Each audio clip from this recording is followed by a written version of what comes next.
You are going to encounter a wide range of opportunities to calculate parenteral nutrition, so we will start with a straightforward example on how to determine an appropriate order and gradually increase the difficulty from there.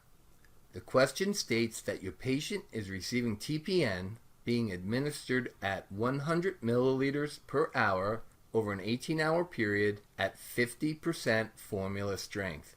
What is the appropriate order from the following selections?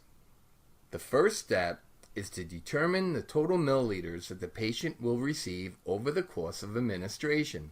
So 100 milliliters per hour times 18 hours is equal to a total of 1800 mLs of TPN being received.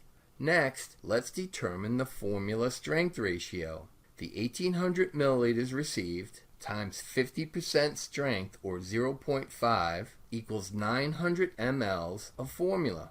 Now, looking over the possible answers again, we can see that the correct choice is item B. But you can always subtract out that 900 mLs of formula from the total of 1800 to get the 900 mLs of water also. This one is pretty straightforward, but if the percentages were different, for example, the steps to solve would still be the same. Next, we present a slightly more challenging example. RDStudy.com video tutorials are produced and owned by Nutrition News Network, LLC. Any copying, reuse, or redistribution, in full or in part for any purpose without the written consent of Nutrition News Network, LLC, is prohibited. All rights reserved.